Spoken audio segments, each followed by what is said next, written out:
None of our lives can matter more than this mission. I don't accept that.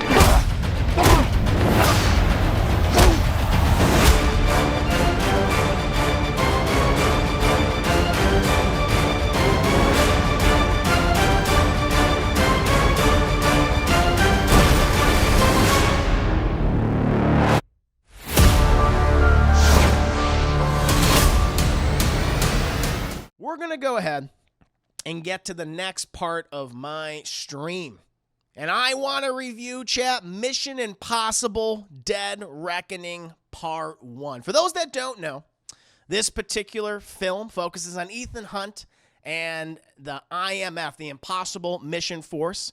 And it has him and his particular team tracking down a dangerous weapon before it falls into the wrong hands, all the while dealing with a villain from the past and a seemingly unscrupulous thief. Now, I have to say, I did grow up with the Mission Impossible series, Chad. As I said, I was born in the 90s, and I was aware of the Mission Impossible films. Though I have to say, my initial introduction to Mission Impossible is not great. I didn't watch the TV show. I didn't even see the first movie. My original introduction to Mission Impossible was actually Mission Impossible 2 from 2000. Which again, for a lot of people, that is the worst Mission Impossible film. I do think it's the worst in Mission Impossible film. Well, one, because it kind of just completely rejects the whole idea of Mission Impossible in the first place. It's which was always focused on, the team. It's like the team working together. Everyone is an expert in something, and they accomplish these nearly impossible or very much impossible missions, like from the original TV show from the 60s and 70s. And I think that was a criticism that was thrown at the initial two movies of the franchise, Chad. Certainly the first one, although the first one is definitely better than the second one. I'm not the biggest fan of it personally. Did some controversial things, especially with, the Jim Phelps character, who was, one of the main, characters from the series. They kind of twisted that character on its head, and I think it pissed off a lot of old school fans. But for a lot of, people, this was their introduction to the series, like these original movies. And I can't say I was the biggest fan. It wasn't really until Mission Impossible 3. Which was directed by J.J. Abrams, where I went, oh, here we go, where I thought that was just a great, solid, entertaining action film where you had a really cool supporting cast where it wasn't just focused on Tom Cruise. It wasn't the Tom Cruise show the entire time. It was like, no, this is about the team, and they're going up against like an amazing villain. An amazing villain in Philip Seymour Hoffman, Owen Davian. And to this day, Chad, even with Dead Reckoning, it's just like this franchise they don't know what to do with villains. They really have no idea. It's like, put the villain and make him do bad stuff, and then we'll kill him at the end. That's what they do. But the exception is Owen Davian. Philip Seymour Hoffman was, so he feels like a James Bond character, like a James Bond villain, wandered into the Mission Impossible movie and just made it infinitely better. And to this day, Chad, which I guess I'm in the minority, but Mission Impossible 3, to me, is still by far the best movie. I think it had a nice balance of character work. It had a nice balance of action. It had a nice balance of intrigue and spycraft. It was like, this is just, I thought it was, to this day, it's still the best film in the franchise. And not to say that there aren't other great entries in the Mission Impossible franchise. There absolutely are. But to me, that's still the absolute best one. And I think like one of the major problems the franchise has had for years, decades now, is that they haven't had a really good villain, with the exception of Philip Seymour Hoffman in Mission Impossible 3. He was excellent. But, I think from 3 on, the series finally kind of found its footing, found itself. And since that time, the films have been, at the very least, like really fun, solid, entertaining action films with great stunts and some cool character moments layered in between, And we all have our favorite or at least favorite Mission Impossible movie. But I feel like ever since 3 on, they kind of understood the formula, and they know what they're doing for the most part, even though the person behind the camera changes. Ralph McQuarrie, I think, is the only guy where they've had him do multiple Mission Impossible movies, from like Rogue Nation, did Fallout, and then he's doing Dead Reckoning Part 2, right? Listen, dumb Chris, this is future Chris talking to past Chris. His name is Christopher McQuarrie, like a quarry, like you're in a quarry, okay? Stop calling him Ralph McQuarrie. He's not fucking working on Star Wars art, all right? Anyway, go back to the review. Enjoy yourself. There you go. For the most part, they despite different filmmakers, they've all kind of like found a formula, and it's led to a lot of success, which is great, which I'm happy about. I have to say, though, before I get into this review, I did have a bit of a bad theater experience watching this movie. There was just this really obnoxious fat guy sitting to my left, and he was just an idiot. he would laugh at everything, even though there wasn't anything funny happening. It would be like they get into a car, he'd go, they got into the car. Like, he's the kind of guy that would love to point out things that we're all seeing, but share those details as if no one else knows it's actually happening, as if we're all fucking blind and we have no fucking clue what's actually happening. He's that guy. He's that guy. It's like, God, that's the key. It's like, we know it's the key.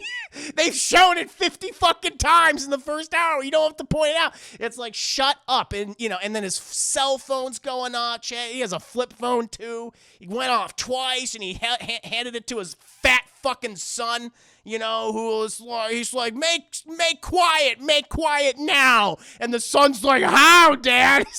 It's like, just turn it off. Turn off the fucking phone. It's just weird to see a flip phone in 2023, chat, but I was like, Jesus Christ. And so that didn't help. Bad theater experience. It always colors your overall enjoyment of a film. But, I'm not going to, thankfully, I didn't let it affect my enjoyment of the movie too much. But I got to point that out because I'm just like, Jesus Christ. I just wish this guy would shut up. I didn't tell him off or anything. I didn't call him out because, one, I've done that in the past, and that has led to bad things. And that's not always worked out. So I'm just like, all right, just let this dum be what he is, chat, through and through, which is a dum. So that was frustrating. But please, chat, just don't be an asshole when you go to the movies. Like, not saying that you can't laugh or can't have fun, but don't fucking talk to the screen. Don't constantly talk to the screen, all right, as if you're the only one in the theater, all right? Don't fucking giggle and go tee-hee at everything that seemingly pops up that amuses you, that's something sparkly and shiny, all right? That to me is just really, really annoying. I would prefer if you don't do that, okay? So, anyway, so outside of my bad theater experience, I can finally talk about my overall thoughts on the film itself. And I gotta tell you, chap, when it comes to just, pure, just well-crafted action spectacle, it's hard to beat, most of the recent Mission Impossible films. I think from Mission Impossible 3 on. It's most certainly the case, again, for Dead Reckoning Part 1. The film just, it excels when it comes to delivering tension, especially in the first third, in which we're introduced to the films like MacGuffin, which is on board this Russian submarine, and we have another early sequence, very early on, we have a cat and mouse game in an airport, while another character is disabling a bomb in that same airport. It's a pretty stellar opening. It's a great first third of the movie. And it just showcases, I would say, the best elements of the film series so far, including, giving most of the supporting cast a lot to do. Like I've said, I feel like, the first two Mission Impossible movies, they were just it's the Tom Cruise show. Again, he was certainly from the 80s into the 90s, early 2000s, he was the biggest, action star, at that time. So we're going to give him a vehicle, give him Mission Impossible. But, one of the things that, we're still, we're criticized about those films is that it's about the team, though. You're taking away, from that element. You completely stripped it out. And from 3 on, they've had that, and I like that. But I have to say, I think Tom Cruise as Ethan Hunt, he's really entertaining to watch. Yes, he has the charisma. I think he has a great rapport with all of his co-actors, chat, whether it be Ving Rhames or Simon Pegg or Rebecca Ferguson, who was introduced in I think the Rogue Nation, the fifth Mission Impossible movie, or like even recent additions like, Haley Atwell. It's like he just works so well with all these people, and these feel like relationships that, I mean, literally they have been, Chad. These have been relationships that have been in place for, in some cases, over 20 years, and you feel that history, right? And I even noticed, like, there's even a fun little detail. They kind of view themselves as a family. Yeah, certainly a messed up family with interesting backstories and histories, and they've all done bad things in their past. At least they allude to bad things. But they are a family, and they've had, I mean, nothing brings you closer than, shared tragedy, Chad, shared trauma. And you feel that with this team, and they're all, and he's, Tom Cruise is Ethan Hunt. He's very much the glue that kind of holds it all together. But they're there for him too when he feels like, he's losing the plot. When they feel like he's going too far outside the mission. You have people that come in there and kind of his rock, and I really like that. But for the most part, like, Tom Cruise is just infinitely interesting just to follow in this movie. And he's chopping the hell out of that air, Chad. He continues to chop out of that air at all different places in the world. Doesn't matter if it's in Abu Dhabi. Doesn't matter if it's in Venice. Doesn't matter if we're in Austria. Yeah, that guy is chopping air. And it's entertaining to watch, and the stunts they have him do it is entertaining to watch. And both the mixture of practical and CGI, he himself, Chad, is a special effect.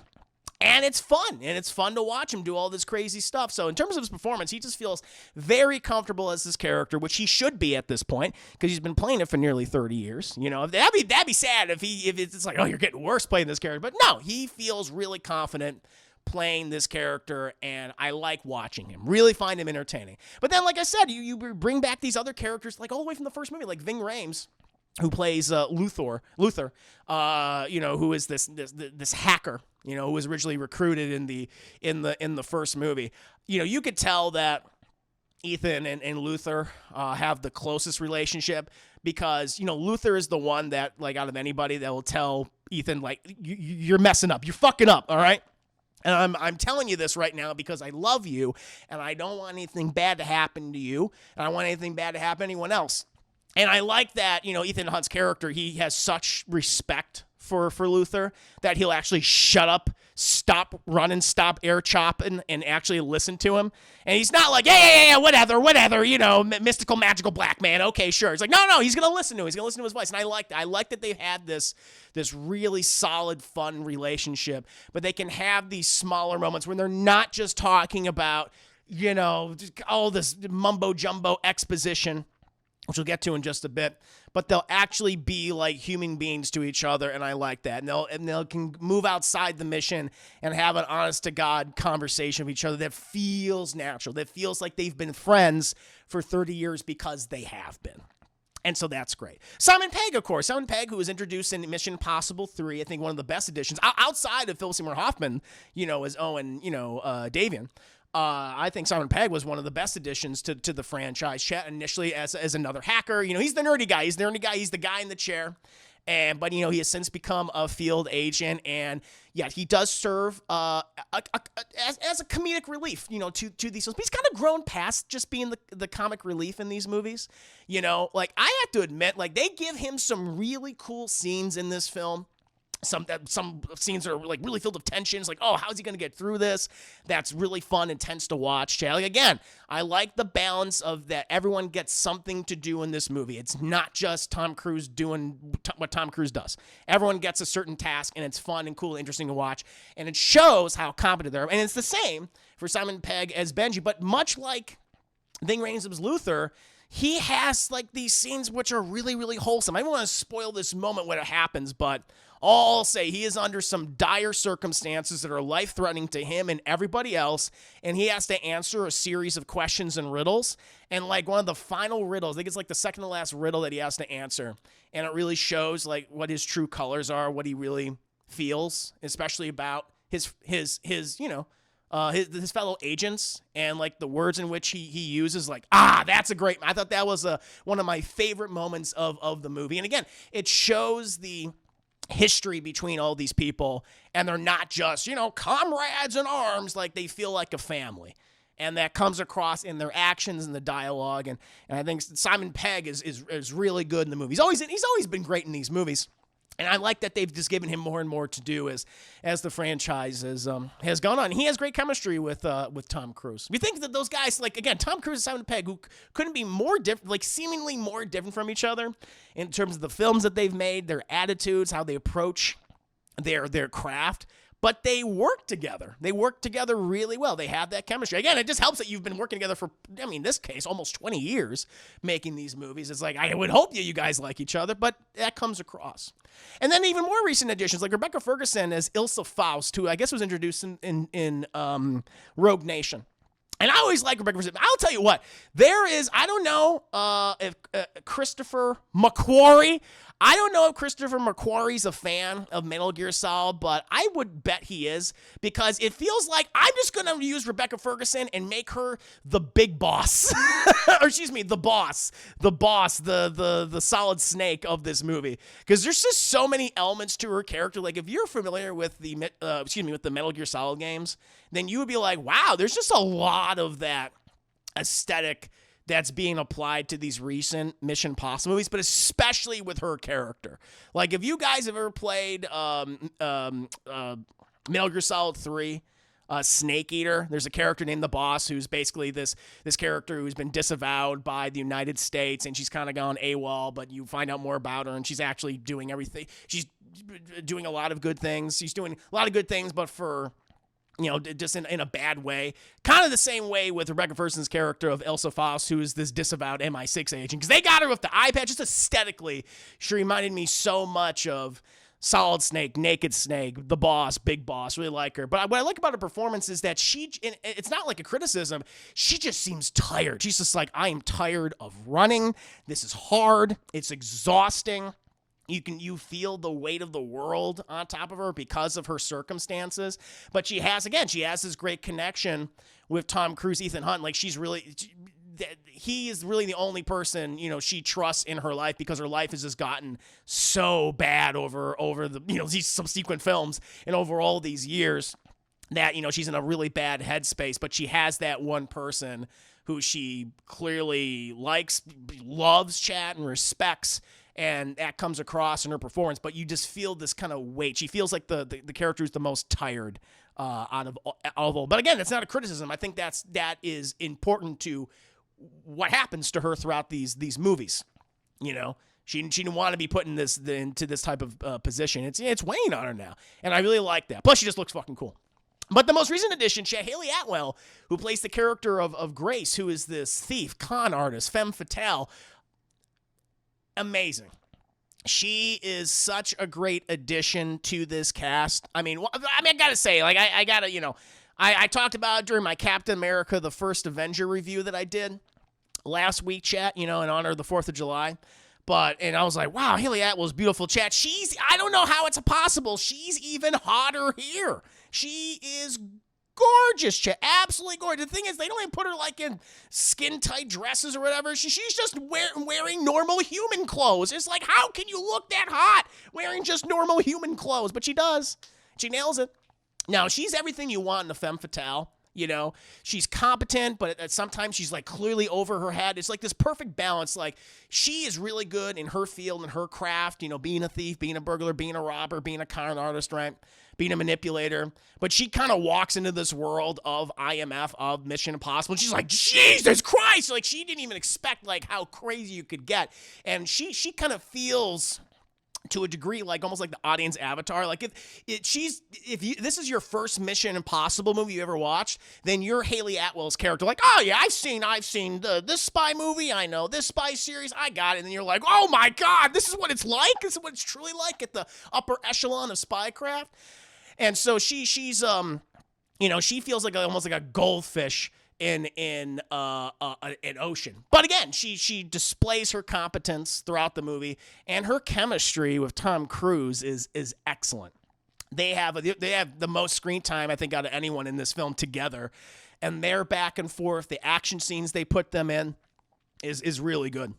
And even just like the wordplay that they have with each other, like how they flirt with each other. It's just adorable. It's hot. It's sexy. It works in the movie. So Really loved her. She's great. Like a lot of these people they've introduced to the series, in these new entries, they a lot of them have worked very well for me. Like the people that join the IMF family, if you will, quote unquote. And also, you know what? I want to give this person a shout out, even though, they don't get a lot of dialogue, but I like them. And that's Palm Clementif. Apologies, I'm saying that name wrong. You guys probably best know her for playing Mantis in the Guardians of the Galaxy movies. And she's been in other things as well. She's playing a character called Paris. And again, this is weird. I like her in the film. She's fun. But she feels like a James Bond henchman that wandered into like a Mission Impossible movie because she kind of has like this evil mime aesthetic, chat. Like she wears these like evil like mime circus clothes and she uses knives and swords and she has like this makeup and a little mime tear. And it's like, what are you? It's kind of weird because it's like everyone else is like, even though what we're dealing with is ridiculous and over the top, everyone's kind of like dressed not in a ridiculous fashion. It was like, yeah, like a normal person would wear at a weapons deal, if you will. All right, where I'm selling you nuclear codes, right? We're all gonna dress respectable. But then she comes in her her clown outfit. I'm like, who is this? The thing is, despite that, she's fun. She works in the movie. She's intimidating. She gets some great action sequences. They do some surprising things with her in the film. It's like, oh, that's cool. That's neat. And I liked her, but in a very similar case with like Philip Seymour Hoffman's, Owen David from MI3, she feels like a James Bond character entering into this world. And again, it works. It's fun. And she definitely has a bigger presence than the film's actual lead. But again, to be positive, the rest of the movie, puts our cast through some spectacular set pieces. Like all the action in this movie is great. The spectacular set pieces and chase sequences and fight scenes. They a lot of people say like, oh, Chris, you hate CGI. Not true. I hate bad CGI. They have a blending of CGI and practical effects in this film. And it's done very well. And the blending of those effects of each other, it never took me out of the movie. I was like, yep, that's CGI, but it looks good. It looks pretty goddamn good. And there's a lot of practical stuff in this scene right here. And the actors feel like they're actually about to be hit by something, or something's about to crush them or run them over, It's all in the reaction. It's all in the reaction. Thankfully, the CGI just looks good, even brightly lit. That's the thing that's surprising. Like, there are some scenes in which it takes place at night or it's dark. There's also a lot of stuff. We're in broad fucking daylight. And a lot of CGI in broad daylight. I'm like, wow, this looks so good. And probably because, they spent so much money on it. I would hope it would. But I was like, wow, it didn't take me out. Like, whereas a scene in, for example, a CGI-heavy sequence in Indiana Jones, Isle of Destiny, or The Flash, which I think has really bad CGI in both those movies, that takes me out. Not here. The CGI looks good, and the actor's reaction and all that stuff is great. There's some great direction going on. So my non-existent tip of the hat to Christopher McQuarrie.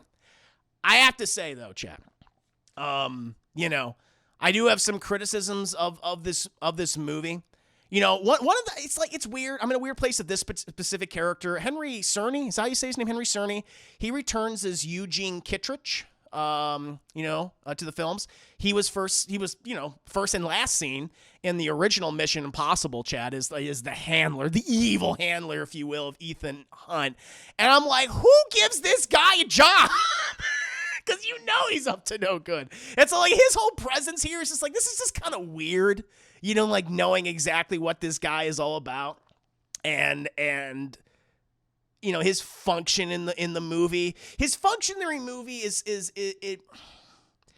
it's a thing that I think has plagued the Mission Impossible franchise and has made them maybe feel slightly tired to a lot of folks because he's a part of it. The idea that Ethan and everyone that is around him is constantly disavowed, and they all think that Ethan and everyone else around him is involved with the bad guy to destroy the Earth or take over the Earth or do a horrible thing. And that's what Kittredge's whole presence in this movie is about. I'm like, I'm just kind of, and they do that. They do that again in this movie. It's like, how many fucking times are we going to rely on this plot element? It's every single film. Every single film does this.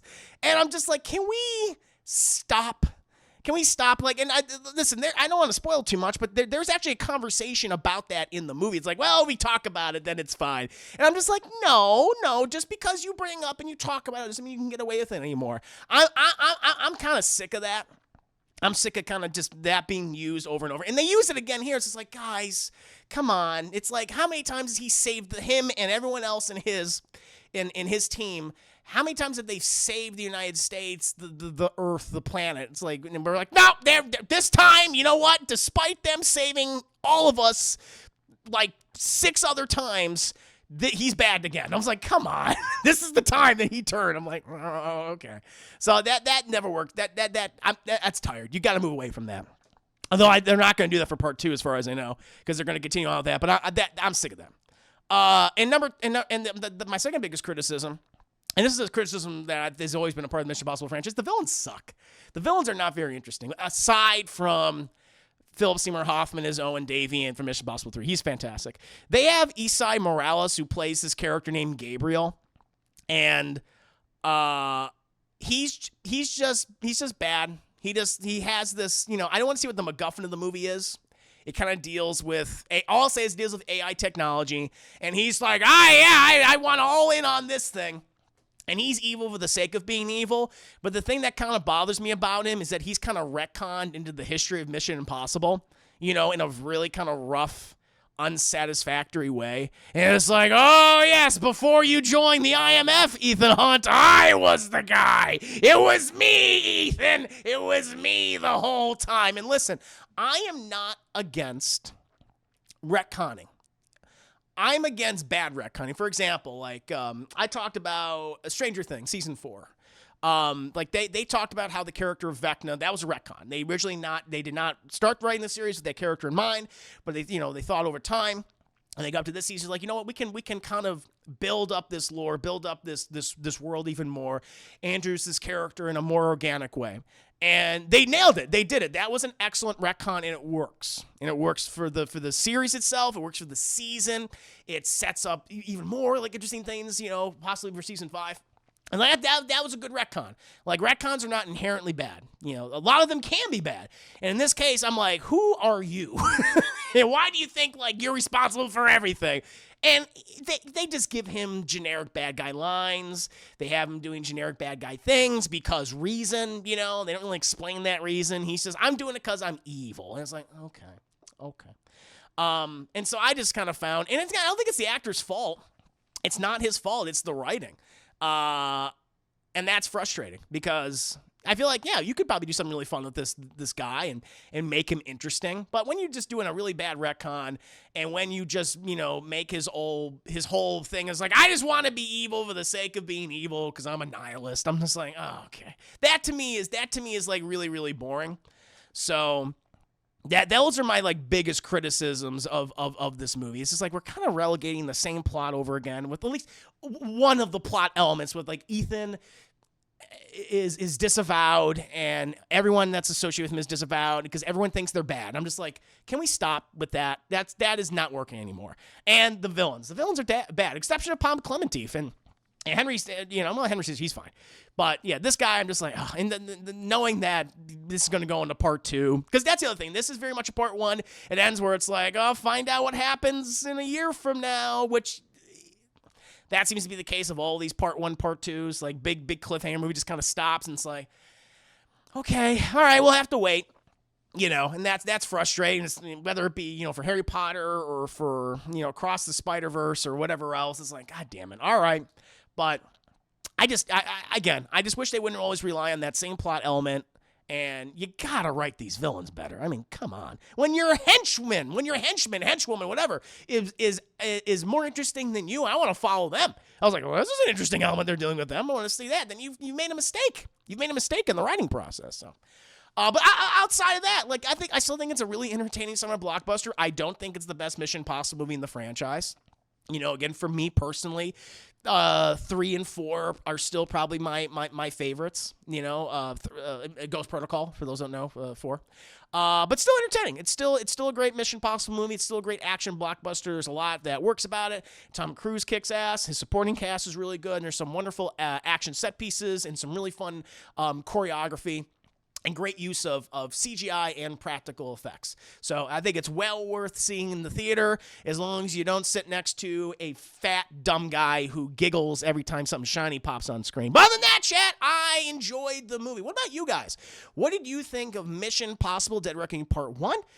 Did you have the same likes that I did? Dislikes? Are you a fan of the series? Is your first introduction to it? Let me know. I hope everyone enjoyed the video, and I want to take the time to tell you about my Patreon, Class in the Glass, which offers hundreds of film commentaries and video reactions to numerous movies, TV shows, and cartoons. If you're a fan of shows like Batman the Animated Series and Avatar The Last Airbender, or films like Aliens and Raiders of the Lost Ark, my Patreon is the platform for you. Currently, I'm doing a subathon to reach 75 subs on the platform. If we hit 75 subs, we'll be able to start voting on the next edited YouTube reaction, which will include actual clips and scenes from the movies and shows I comment over. Choose from such films as Fire and Ice, Masters of the Universe, Mighty Morphin Power Rangers the movie, Mortal Kombat Annihilation, or Spawn. Subscribing at any tier level is appreciated, and feel free to give feedback at any time. Thank you again for watching the video, and see you next time.